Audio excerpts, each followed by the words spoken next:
The silence that followed was deafening.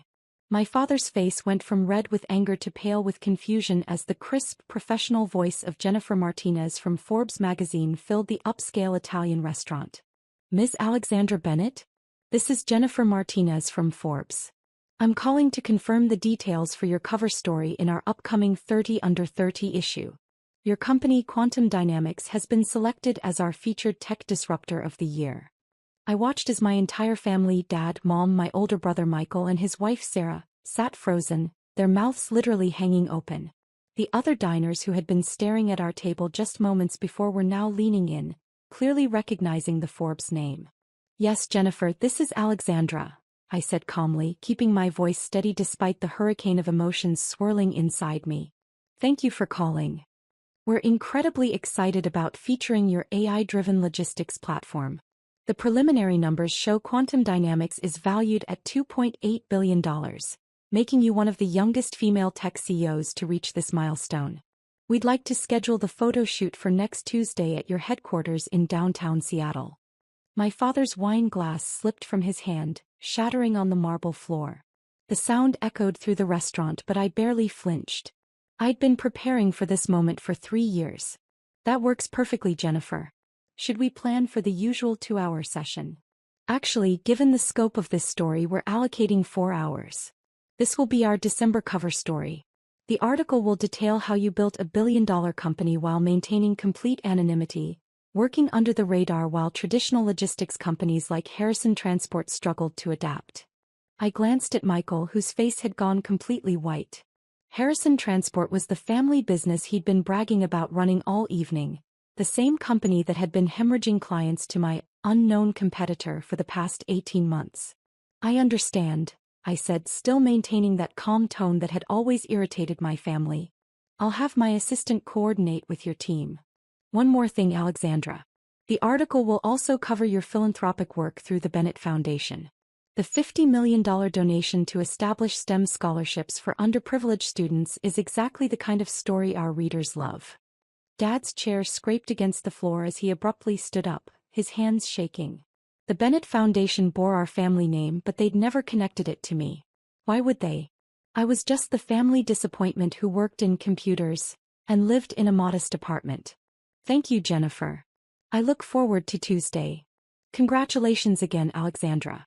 You're truly changing the industry." I ended the call and calmly placed my phone face down on the white tablecloth.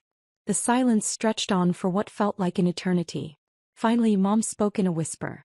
"Alexandra, what was that? Let me take you back to how this dinner started. 2 hours earlier, I'd arrived at Bella Vista, our family's traditional monthly dinner spot, wearing my usual simple black dress and carrying my worn leather messenger bag. I'd driven my 15-year-old Honda Civic and parked it next to Dad's gleaming BMW and Michael's brand-new Mercedes. The hostess had greeted me with barely concealed disdain, clearly assuming I was lost or in the wrong restaurant. "Miss, I think you might be looking for the casual dining section downstairs? Bennett party table for 5, I'd replied quietly. Her expression had shifted to confusion, then reluctant acceptance as she led me to the private dining room where my family was already seated, looking like they belonged in a luxury lifestyle magazine.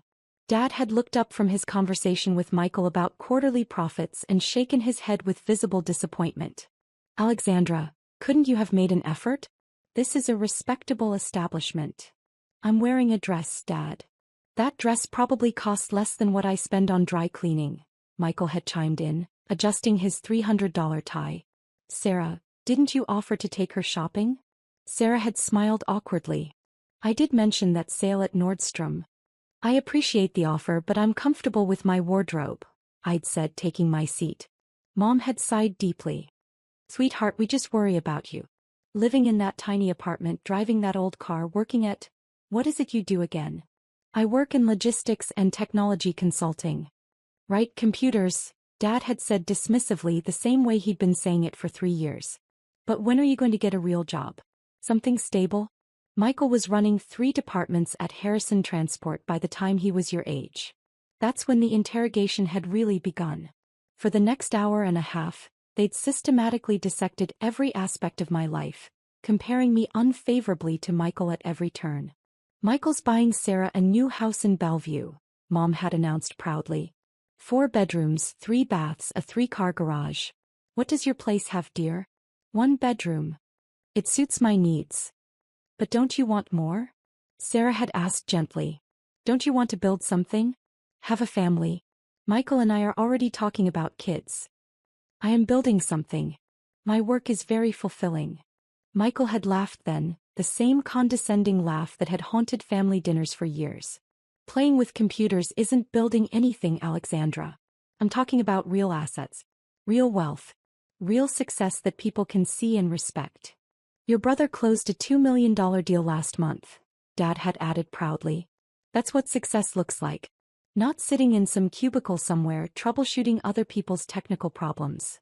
I don't work in a cubicle, Dad. Whatever. The point is you're 32 years old and you have nothing to show for it. No house, no husband, no real career progression. When I was your age, I'd already built Harrison Transport into a regional powerhouse. That's when the evening had taken its sharpest turn. Michael, emboldened by Dad's support and probably the 3 glasses of wine he'd consumed, had decided to deliver what he clearly thought would be a wake-up call. Alexandra, we love you, but someone needs to tell you the truth. You're living in a fantasy world. This consulting thing you're doing? It's not a real business. You're basically a freelancer with delusions of grandeur. Michael, Sarah had warned quietly. No, she needs to hear this. Look around this restaurant, Alexandra. Look at how people live when they're actually successful. Look at Dad's watch, my suit, Mom's jewelry. That's what achievement looks like. Not whatever it is you're doing. Dad had nodded approvingly. Your brother's right. You're intelligent, Alexandra. You could do something meaningful with your life if you stopped wasting time on these computer games and got serious about your future. I am serious about my future. Then prove it, Michael had challenged. Show us one thing. One concrete achievement. One reason we should take your career seriously. That's when Dad had stood up, his voice carrying across the restaurant as he delivered his devastating verdict. You'll never amount to anything. 32 and still a failure. The other diners had turned to stare. I'd felt my cheeks burn with humiliation, the same humiliation I'd felt at dozens of family gatherings over the past 3 years. But this time was different. This time my phone was ringing. Now, sitting in the aftermath of the Forbes call, I watched my family struggle to process what they'd just heard. That was Forbes magazine confirming my cover story, I said simply. Cover story? Michael's voice cracked like he was 13 again. You're going to be on the cover of Forbes? The December issue, apparently. Dad slowly sank back into his chair, his face cycling through confusion, disbelief, and something that might have been fear. You said, Quantum Dynamics. That's the company that's been destroying Harrison Transport's market share? Is that? That would be my company. Sarah, who had been completely silent until now, suddenly gasped. Wait, Bennett Foundation. The one that donated $50 million last month. That's you. I nodded. Among other things. The waiter approached hesitantly, probably to clean up Dad's broken wine glass, but Dad waved him away with a sharp gesture. His eyes never left my face. This isn't possible, he said, his voice barely above a whisper. You work at some tech support job. You drive a 15-year-old Honda. You live in that tiny apartment downtown. I do live downtown, I confirmed. It's actually the penthouse of the building I own, but it suits my needs. And yes, I drive a 2009 Honda Civic. It's reliable and I prefer not to draw attention to myself. Michael leaned forward, his face flushed. You're lying. This is some kind of sick joke. There's no way you built $1 billion company. I've been running businesses since college and I know what it takes. I pulled out my phone again and opened the Quantum Dynamics app. This app currently manages logistics for about 60% of the Pacific Northwest's e-commerce deliveries. We process roughly 2.3 million packages daily. Would you like to see our real-time dashboard? I turned the screen toward them. The numbers were constantly updating: deliveries completed, revenue generated, efficiency metrics. The daily revenue counter was approaching $12 million for today alone. Mom's hands flew to her mouth. Oh my God. Alexandra, this is real. It's real, Mom. Dad shook his head violently. No, this doesn't make sense. When did you? How did you? We would have known. We would have seen signs. I almost laughed. Signs? They'd missed every single one for 3 years straight. Remember when I told you I was starting a small logistics consulting business? You said, and I quote, "Another one of Alexandra's little computer projects that'll be forgotten in 6 months." The memory hit Dad like a physical blow. I could see it in his eyes. You told me to focus on finding a husband instead of playing with websites, I continued. Michael said I should just get a job at his company answering phones. But you never said anything about success. You never mentioned investors or employees or... Because every time I tried to share anything about my work, you changed the subject. Every family dinner, every holiday, every phone call. You made it clear that my career wasn't worth discussing unless it looked like Michael's version of success. I opened another app on my phone, showing them the Quantum Dynamics employee portal. We currently employ 3,247 people across 12 states. Our annual revenue last year was $1.2 billion. This year we're projected to hit $2.1 billion. Sarah was frantically typing on her phone. I'm looking up Quantum Dynamics right now. Holy, Alexandra, this website says your company just announced a partnership with Amazon. Last month. We're handling logistics optimization for their entire West Coast distribution network. Michael's face was getting redder by the minute. This is impossible. I've been tracking all the major players in logistics. I would have heard of Quantum Dynamics. You have heard of us, Michael. You just didn't know it was me. Remember last year when Harrison Transport lost the Morrison Industries contract? That was us. The Peterson Group? Westfield Manufacturing? Also us. I paused, watching his expression crumble. Should I continue? You've been deliberately targeting my clients? I've been running my business, Michael. When companies put out requests for proposals, we submit competitive bids. The fact that we consistently win isn't personal, it's professional. I pulled up another screen on my phone, showing a detailed analysis of the logistics industry in our region. Would you like to see why we win those contracts? Before he could answer, I launched into the explanation I'd tried to give him 18 months ago, when he'd dismissed my concerns about Harrison Transport's outdated systems. Traditional logistics companies like Harrison Transport operate on legacy systems built in the 1990s. They use manual routing, paper-based tracking, and phone-based customer service. Our AI platform processes thousands of variables in real-time: traffic patterns, weather conditions, delivery windows, vehicle capacity, fuel costs, driver schedules, and optimizes every route dynamically. Michael stared at me blankly. What that means, I continued, is that while Harrison Transport's drivers spend 30 minutes every morning planning their routes with paper maps, our drivers receive optimized routes automatically on their mobile devices. While your customers call and wait on hold to track their packages, our customers get real-time updates via text, email, or app notifications. That's why we're winning contracts, Michael. We deliver packages 40% faster with 60% fewer delays at 25% lower cost than traditional companies. It's not personal. It's just better technology. The fight went out of him completely. You offered to help us implement this technology. 18 months ago. I did. You told me to stick to my little computer games and leave real business to people who understood it.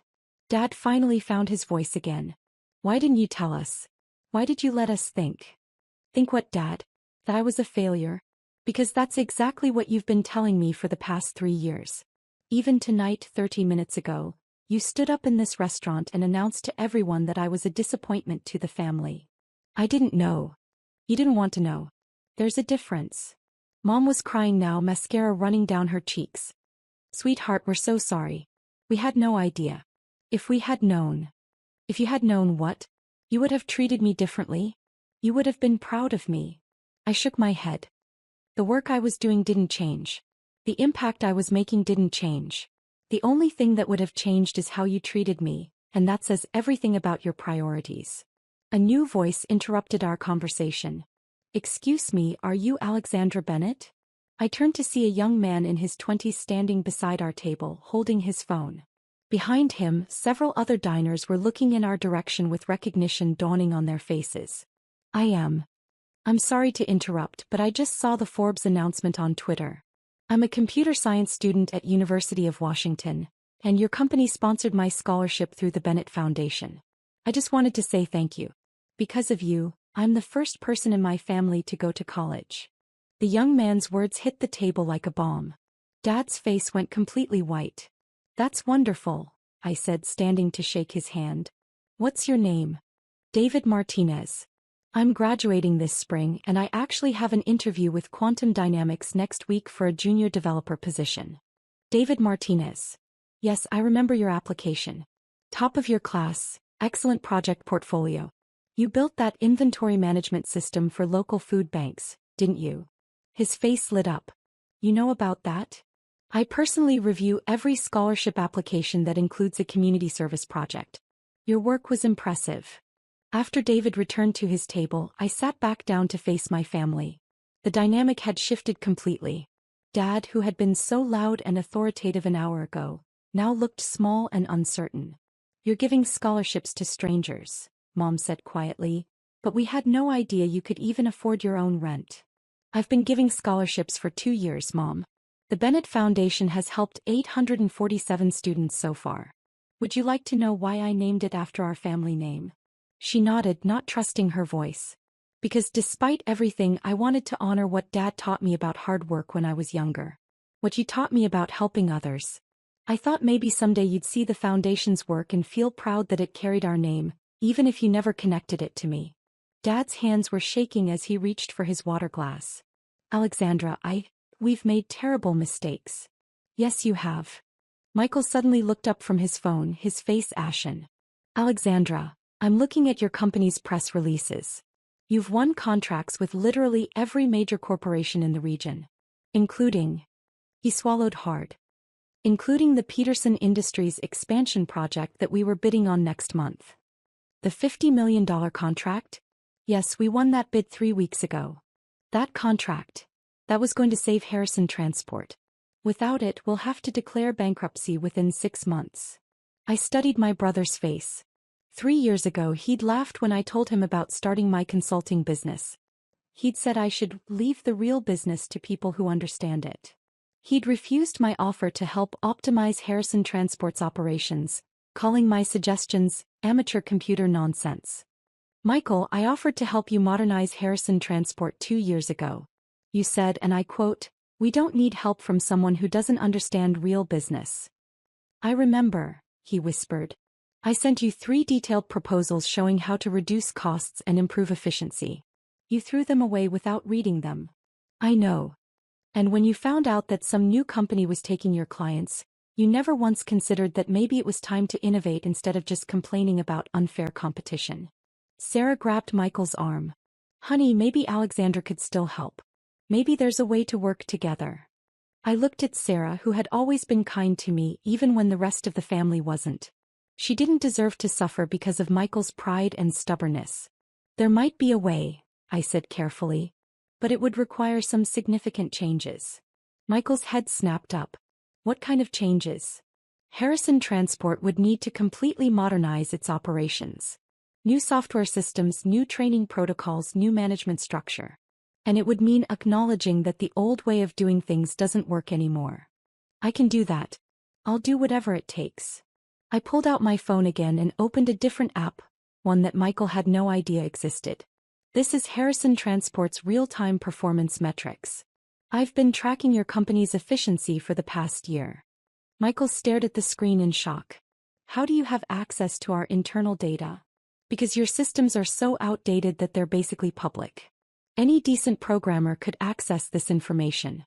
It's one of the reasons you're losing contracts. Your data security is non-existent." I showed him the numbers: delivery delays, customer complaints, cost overruns, route inefficiencies. It was even worse than I'd thought. "Michael, your company is operating at about 30% efficiency compared to industry standards. Your average delivery time is 2.3 days when it should be same day or next day. Your customer satisfaction rating is 62% when the industry standard is 94%. Your cost per delivery is $47 when it should be under $20. Dad leaned over to look at the screen. "Those numbers, are those accurate?" "Completely accurate. The only reason Harrison Transport hasn't gone bankrupt already is because you inherited Dad's reputation and have older clients who haven't modernized their own operations yet. But those clients are retiring or being replaced by younger executives who expect modern service levels. What would it take to fix it? Michael asked, his voice barely audible. Complete technological overhaul. New logistics software, real-time tracking systems, automated routing optimization, customer service integration, mobile applications for drivers and customers, data analytics platform, cybersecurity implementation. I paused. Basically, everything I tried to explain to you 3 years ago. How much would that cost? Michael asked. About $2.3 million for the full transformation, plus another $800,000 for staff training and transition costs. Michael's face fell. We don't have that kind of money. That's why we desperately needed the Peterson contract.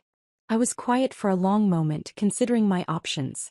These people had hurt me deeply, dismissing my achievements and making me feel worthless for years. But they were still my family. And Sarah didn't deserve to lose her home because of Michael's stubbornness and pride. I have a proposal, I finally said. Quantum Dynamics will acquire Harrison Transport. The purchase price will be $1.2 million, which should cover your current debts and give you a small cushion. Michael, you'll become a regional operations manager, and you'll spend the next 2 years learning modern logistics management under my senior staff. You'd do that. Michael's voice was barely audible. There are conditions. You'll start at an entry-level management salary, $75,000 per year. If you prove you can adapt, learn, and contribute meaningfully to the modernized operations, you'll have the opportunity to earn back up to 20% ownership in the Harrison Regional Division after 5 years. And if I can't adapt? Then you'll remain an employee with a steady paycheck and benefits, which is more than you'll have if the company goes bankrupt next year. Sarah reached across the table and squeezed my hand. Alexandra, that's incredibly generous. I'm not doing it to be generous, Sarah.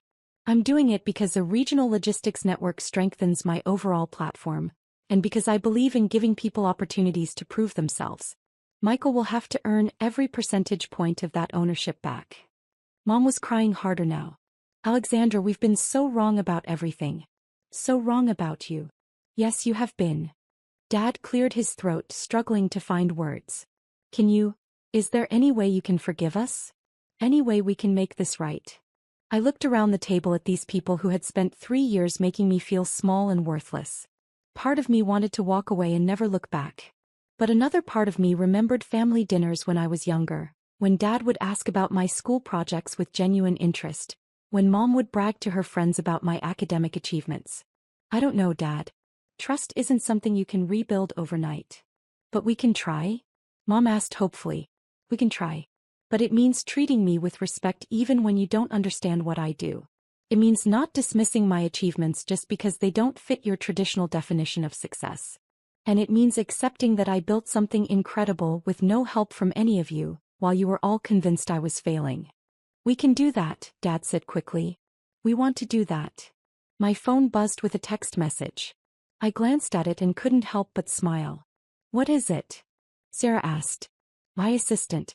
The Forbes photographer wants to include a family photo for the article. Something about the support system behind successful entrepreneurs. I looked around the table. I was going to decline, but maybe. Yes, Mom said immediately. Yes, absolutely. We'd be honored. Even though an hour ago you were ashamed to have me as a daughter? Dad winced. Alexandra, I will regret those words for the rest of my life. But if you give us a chance, I promise we'll spend every day proving that we're proud of you. I studied his face, looking for any sign of insincerity. What I saw instead was a man who had just realized he'd completely misjudged his own daughter, and who was genuinely devastated by his mistakes. The photo shoot is Tuesday at 2 p.m. at Quantum Dynamics headquarters, I said finally.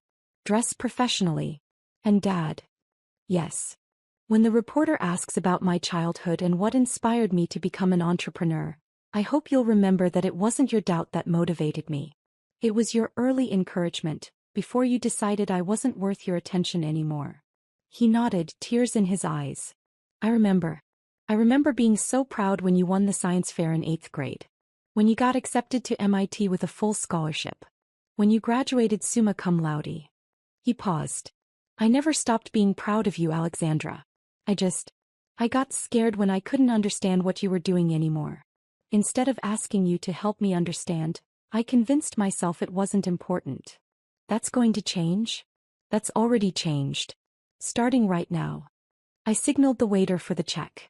When it arrived, I handed him my black American Express Centurion card, the one that had no preset spending limit and required a $10,000 annual fee. Alexandra, Michael said as we prepared to leave, there's something I need to ask you. What? The night you offered to help Harrison transport and I laughed at you, did you know then? Did you already know how successful you were going to be? I thought about that night 2 years ago. Quantum Dynamics had already secured its first major contracts, and I was beginning to realize just how big this could become. Michael had been so dismissive, so condescending. I knew I was onto something revolutionary. I knew that what I was offering you could save your company and transform it into an industry leader. But honestly, I was still hoping you'd be proud of me for trying. He closed his eyes. I'm so sorry, Alexandra. I'm sorry for everything. As we walked out of the restaurant, I noticed other diners watching us, some taking pictures with their phones. By tomorrow, someone would probably post about seeing the Forbes cover story subject having dinner with her family. The story would spread on social media. My quiet anonymity was officially over. But for the first time in 3 years, I wasn't walking out of a family dinner feeling small and worthless.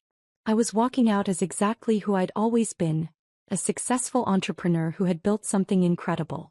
The only difference was that now my family knew it too. My phone rang as we reached the parking lot. Jennifer Martinez from Forbes again. Alexandra, I'm sorry to call so late, but we just received some incredible additional information about quantum dynamics. Apparently, your AI logistics platform has just been selected as the backbone for the new nationwide delivery optimization program. This is much bigger than we initially realized. I looked back at my family, who were all standing by their cars, clearly still processing everything that had happened tonight. How much bigger, Jennifer? We're talking about a potential $50 billion industry transformation over the next 5 years. Your platform will be integrated into logistics networks across all 50 states. Alexandra, you're not just building a successful company. You're revolutionizing how the entire country handles logistics and delivery. This story just became our biggest tech feature of the year. I smiled, thinking about the young woman who had sat in family dinners for 3 years, listening to lectures about failure and disappointment, while secretly building something that would change an entire industry. I'll see you Tuesday, Jennifer. And Jennifer, make sure to emphasize in the article that this technology was developed by someone working alone in a small apartment, using a 15-year-old Honda Civic for transportation, while everyone around her was convinced she was failing. That's exactly the kind of detail that makes these stories compelling. The underdog angle always resonates with our readers. As I drove home to my downtown penthouse in my reliable Honda Civic, I realized that the best part of tonight wasn't proving my family wrong. It wasn't even the satisfaction of revealing my success after years of hiding it. The best part was finally being able to stop pretending to be smaller than I was.